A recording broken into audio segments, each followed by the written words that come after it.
Hello students, second lesson चल रहा है हमारा पॉलिटिकल साइंस का।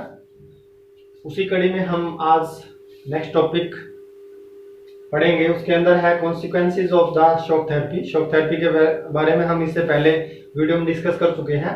आज हम शॉक थेरेपी की क्या कॉन्सिक्वेंसेज रही उसके बारे में डिस्कस करेंगे, यानी कि शॉक थेरेपी के परिणाम क्या निकल कर सामने आए। तो हमारे पास टोटल 4 कॉन्सिक्वेंसेज फाइंड आउट होते हैं शॉक थेरेपी के, जिसको वन बाय वन हम डिस्कस करेंगे। यानी कि शॉक थेरेपी के 4 परिणाम हमारे सामने निकल कर आते हैं। फर्स्ट है जो हमारे पास, वो है the largest garage sale in the history. 1990 के बाद शॉक थेरेपी अप्लाई की गई थी वर्ल्ड बैंक और IMF इंटरनेशनल मॉनेटरी फंड के द्वारा, ताकि जो कंट्री समाजवाद को फॉलो करती हैं वो धीरे धीरे पूंजीवाद की तरफ आ जाए। तो इसमें कहता है कि जो largest garage sale in the history का मीन्स ये है कि जो वहां के लोकल पीपल थे, उनको कुछ बाउचर्स दिए गए थे परचेज करने के लिए। उन्होंने क्या किया, वो बाउचर्स ब्लैक मार्केटिंग के द्वारा किसी और व्यक्ति को दे दिए पैसे की कमी के कारण। तो जिन व्यक्तियों ने बाउचर खरीदे, उन्होंने वहां के उद्योगों को काफी लो कॉस्ट पर परचेज कर लिया। तो सरकार को उस मात्रा में मनी नहीं मिल पाया जिस मात्रा में उन उद्योग धंधों की या उद्योगों की जिस मात्रा में उनका मूल्य था, यानी वो काफी कम कॉस्ट पर गवर्नमेंट को सेल करने पड़े, जिस वजह से उस मात्रा में सरकार के पास अर्निंग नहीं हो पाई जिस मात्रा में उनके पास अर्निंग होनी चाहिए थी। सेकंड है the values of rouble decline, जिसके कारण इन्फ्लेशन आ गई थी। यानी कि जो रूबल है, करेंसी है, रशिया करेंसी है ये, जिस प्रकार से डॉलर है वो अमेरिकन करेंसी है, उसी प्रकार से रूबल जो है रशियन करेंसी है।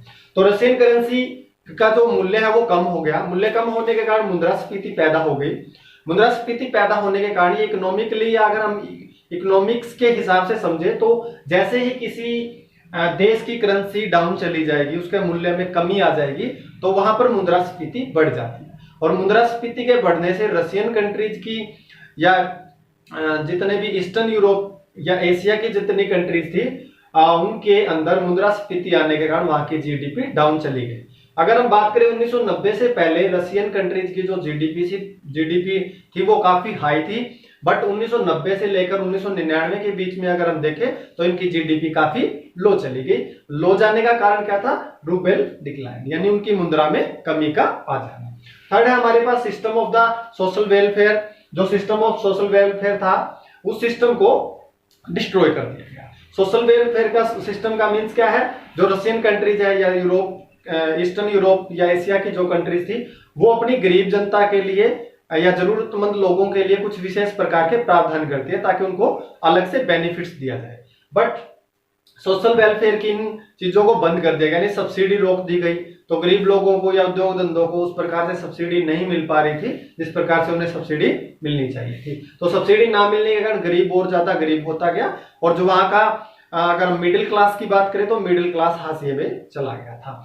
फोर्थ है हमारे पास constructions of the democratic institutions not given. जो उन्होंने डेमोक्रेटिक सिस्टम लागू करने की बात की थी, उस प्रकार से वो डेमोक्रेटिक सिस्टम को लागू नहीं कर पाए। लोकतांत्रिक व्यवस्था जो स्थापित करने की वो बात करते थे, उस प्रकार से वो लोकतांत्रिक व्यवस्था को स्थापित नहीं कर पाए। रीजन क्या था? एक तो उन्होंने कॉन्स्टिट्यूशंस बहुत कम टाइम में बनाया, बहुत थोड़े से समय में उन्होंने अपने देश का संविधान निर्माण कर लिया। उस प्रकार से संविधान में प्रावधान नहीं किए गए ताकि आम जनमानस को लाभ पहुंच सके। जो वहां का राष्ट्रपति था, मोस्टली जो पावर्स है वो सारी की सारी राष्ट्रपति के हाथों में चली गई, और हर 10 साल के बाद राष्ट्रपति उसमें अमेंडमेंट करके पावर को अपने पास ही रखता था। लेकिन जनता द्वारा जो चुने गए प्रतिनिधि थे, उनको इस हिसाब से पावर नहीं मिल पाती थी ताकि वो जनता की बात को उठा सके। तो इस प्रकार से डेमोक्रेटिक सिस्टम जो था वो पूर्ण रूप से फेल हो चुका था। अब अगर हम बात करें तो 2000 में, तो ये 4 पॉइंट्स हमारे पास निकल के आते हैं। उसके बाद 2000 के बाद, सन 2000 के बाद धीरे धीरे इन कंट्रीज ने गिव अप करना शुरू कर दिया, यानी कि ग्रोथ करनी शुरू कर दी। इनके ग्रोथ करने का रीजन ये था कि इनके पास नेचुरल रिसोर्सेज थे, प्राकृतिक संसाधन थे, इनके पास क्रूड ऑयल के रिसोर्सेज थे, नेचुरल गैस के रिसोर्सेज थे, मेटल थी। तो अगर हम बात करें, इनके पास कच्चे तेल के स्रोत थे, और प्राकृतिक गैस के स्रोत थे और धातु के स्रोत थे, जिससे इनको धीरे धीरे मनी अर्न होने लग गया, यानी इनके पास पैसा आने लग गया।